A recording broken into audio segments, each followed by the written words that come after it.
With Kriti to. आज के video में class 12 political science contemporary world politics chapter 2 that is going to be new centres of power हमें करना है।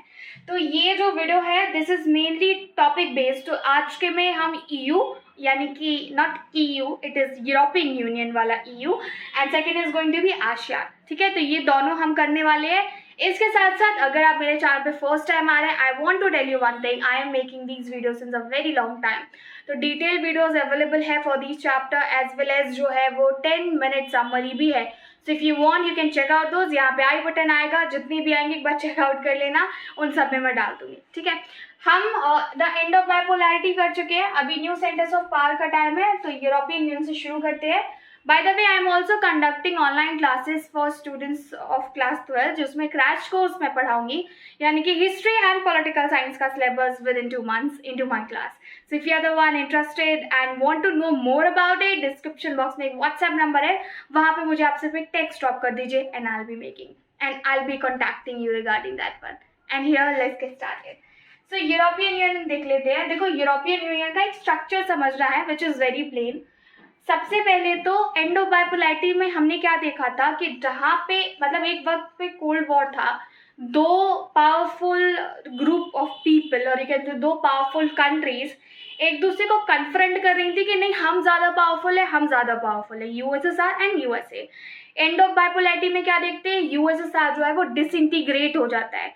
तो वर्ल्ड इकोनॉमी में और वर्ल्ड प्लेटफॉर्म पे एक ही सुपर पावर बची, दैट वाज USA। बट तब तक यूरोप का क्या हुआ और USSR का क्या हुआ? जिस वक्त USSR टूटा था, आपको पता होना चाहिए, कम्युनिस्ट लैड कंट्री से ये डेमोक्रेसी की तरफ बढ़ रही थी एंड एट दैट टाइम कई सारे ट्रांजिशंस हो रहे थे। टिकटॉक एंड रूल वाले आई मीन से रील वाले ट्रांजिशंस नहीं, ये रियल वाले ट्रांजिशन की बात कर रहे हैं, बदलाव। ठीक है, सो वो वाले ट्रांजिशंस हो रहे थे। उस दौरान काफ़ी सफ़र कर रहा था हमारा यूरोप। तो यूरोप को मार्शल प्लान के तहत जो है हेल्प की जाती है बाय अमेरिकन्स। तो अमेरिका मदद करता है Marshall plan. This was a plan for reviving Europe's economy जिसमें फाइनेंशियली अमेरिका यूरोप की मदद कर रहा था। एंड इसी को देखते हुए हम देखते हैं मार्शल प्लान के तहत ही OEEC, ठीक है, OEEC का फॉर्मेशन होता है। That was organisation of European economic cooperation. Mainly economic matters को लेकर के कोऑपरेट करने वाले थे और कोऑपरेट कर रहे थे ताकि इकोनॉमी को फैसिलिटेट किया जा सके एंड उस पर जो है काम किया जा सके। ये बना था हमारा 1948 में।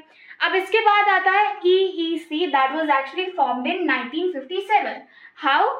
EEC से मतलब है यूरोपियन इकोनॉमिक कम्युनिटी। ठीक है, यूरोपियन इकोनॉमिक कोऑपरेशन में कम्युनिटी यहाँ पे आएगा। तो इसका भी काम था कि वो फाइनेंशियली हेल्प करेंगे, बट इन अपग्रेड वर्जन था ये हमारा OEEC का।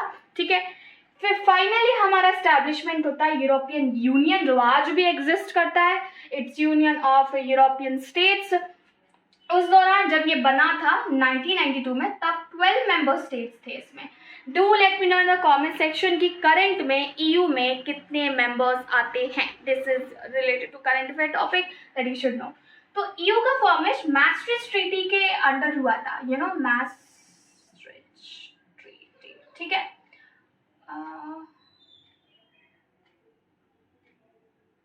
ठीक है, treaty spelling is actually different, I know, I am just writing in a hurry. तो मैस्ट्रिक्ट ट्रीटी के अंडर जो है ये EU का फॉर्मेशन होता है। तो 1992 में, मतलब ये ट्रीटी जो जो स्टेट साइन कर रहे थे वो एक्सेप्ट कर रहे थे social, economic and political aspects में these member states are going to contribute together and going to take a part together and वहाँ पे ये euro as their country currency accept करने वाले हैं। ठीक है, this was all about it. Now let's see EU का आगे का पॉलिटिकल सेटअप कैसे होता है, इकोनॉमिक सेटअप कैसे हुआ एंड ऑल दिस। अभी EU जैसे कि USSR था, तो USSR एक सिंगल कंट्री नहीं थी, ये ग्रुप ऑफ पीपल था और यू कैन से ग्रुप ऑफ रिपब्लिक्स था जिसमें 15 स्टेट्स आते थे। यहाँ पे हम 12 की बात कर रहे थे। 12.78% जो वर्ल्ड की इकोनॉमी है वो EU फॉर्म करती है। ये डेटा 2021 के अकॉर्डिंग है। आपके बुक में बहुत पुराना डेटा दिया हुआ है तो I don't want to use it, इसलिए मैं लेटेस्ट यूज कर रही हूँ। स्टिल मैं कहूँगी कि आपको एक बार गो थ्रू करना होगा जो आपके बुक का डेटा है, because may be you will get question related to that one. 17.9 trillion जो हमारा डॉलर्स का इकोनॉमी है वो EU का इकोनॉमी है। एंड इन फ्यूचर ऐसा माना जाता है कि ये हमारे डॉलर के लिए थ्रेट हो सकता है, यानी कि euro which is actually currency of European union, वो डॉलर के लिए थ्रेट हो सकती है, क्योंकि एक टाइम बाद ये इतनी पावरफुल हो जाएगी कि डॉलर को सरपास कर जाएगी। बट लेट्स सी दैट, क्योंकि इसके होने के चांसेस फिलहाल कम दिख रहे हैं, एंड डॉलर को सरपास करना is a big thing. Now here we see EU shares 3 times larger world trade share than USA, of course because USA एक single country है, right? And if we talk about EU, तो यहाँ पे 12 member states है, तो इनका consumption जो है वो अमेरिका से ज़्यादा होगा। तो यहाँ पे 3 गुना ये वर्ल्ड ट्रेड ऐसे कर लेते हैं, क्योंकि यहाँ पे सिंगल कंट्री नहीं है, ये पूरा यूनियन है। यू मस्ट रिमेंबर EU जो है इसके पास सेकेंड लार्जेस्ट आर्मी है in the world, if we are not listing individual countries, क्योंकि इंडिविजुअल कंट्रीज बोलेंगे तो EU नहीं आएगा उसमें, फिर फ्रांस, जर्मनी, इन सबका अलग अलग देखा जाएगा। बट यहाँ पे वर्ल्ड में फर्स्ट देखा जाए तो वो अमेरिका है, चाहे आप यूनियंस को मिलाइए या नहीं मिलाइए। एंड सेकेंड पे आता है हमारा EU, ठीक है। अमेरिका का सबसे ज़्यादा जो है खर्च भी होता है अपनी आर्मी को मेंटेन करने में और मिलिट्री को मेंटेन करने में, ये सेकेंड पे आती है when it comes to maintaining its army and all.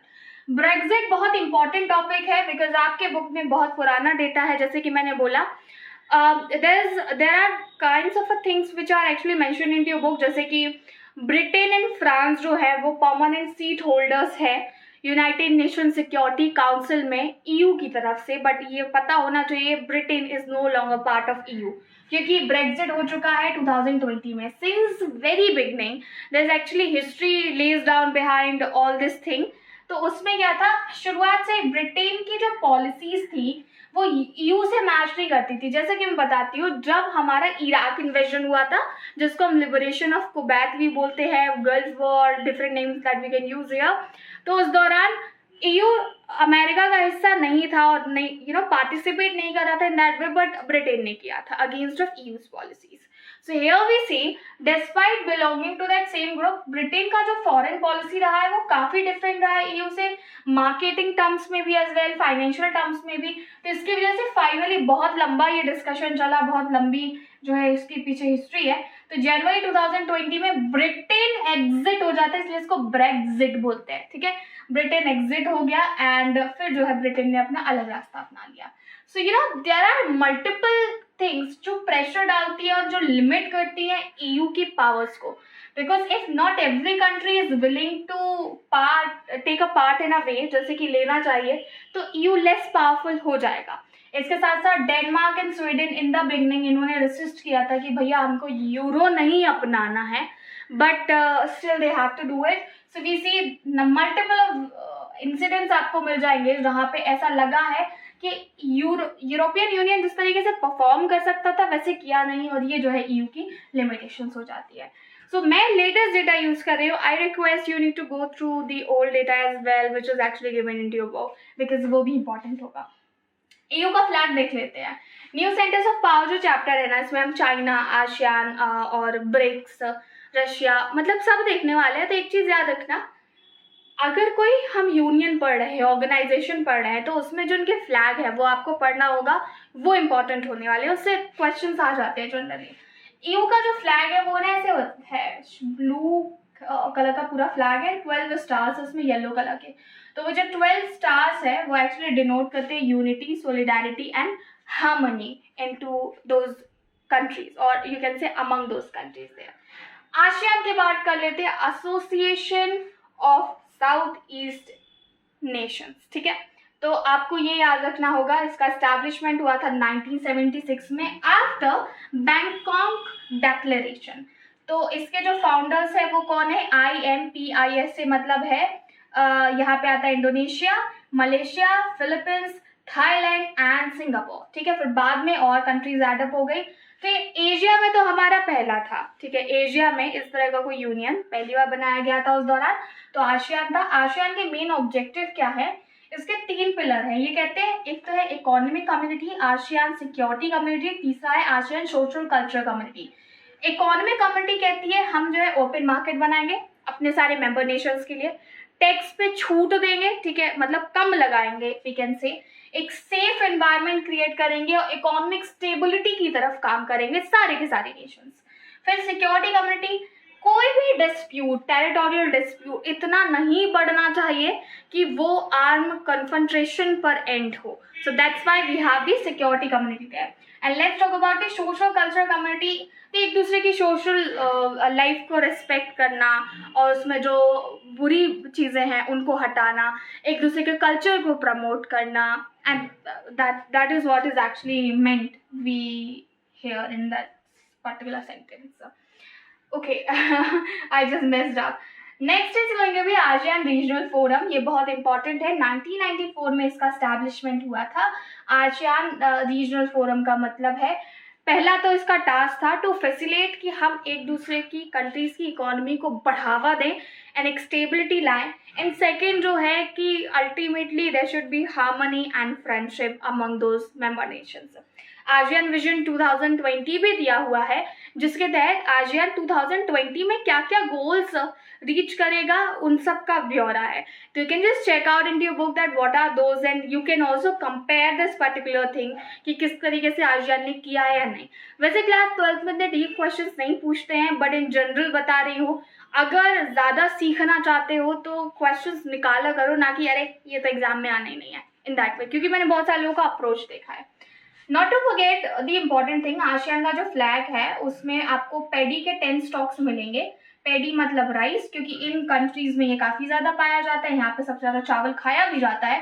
तो ये जो 10 स्टॉक्स है वो रिप्रेजेंट कर रहे हैं ये जो फाउंडिंग मेंबर्स है हमारे 5, एंड बाद में जो 5 और जुड़े उनका, जैसे कंबोडिया एंड ऑल, ये भी जुड़े यहाँ पे। तो ये 10 स्टॉक्स प्रेजेंट कर रहे हैं friendship and harmony among all those member Nations. And that's it for today's video. So EU and ASEAN बहुत सिंपल है यार, अगर देखोगे तो EU का थोड़ा लेंथी हो जाता है क्योंकि उसमें डेट्स वगैरह ज़्यादा है, बहुत सारी कम्युनिटी ऑर्गेनाइजेशन स्टैब्लिश हुए, and that's it. So do let me the comment section अगर आपको लगता है कि नहीं भाई अभी हमने कुछ छोड़ दिया है और कुछ कवर करना है, क्योंकि सेकंड पार्ट आएगा हमारा, पार्ट 3 आएगा, उसमें हम ब्रेक्स वगैरह सब कर लेंगे, उसकी टेंशन मत देना। एक पूरा का पूरा वीडियो जो है वो चाइनीज राइज ऑफ इकोनॉमी पे जाएगा, क्योंकि वो भी बहुत लेंथी वन है, ठीक है।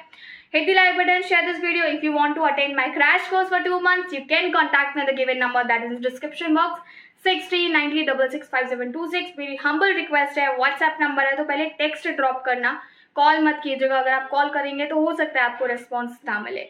ओके, मिलते हैं हमारे अगले वीडियो में। सब्सक्राइब चाहिए कर दीजिए for more such kind of video content. Bye bye for now.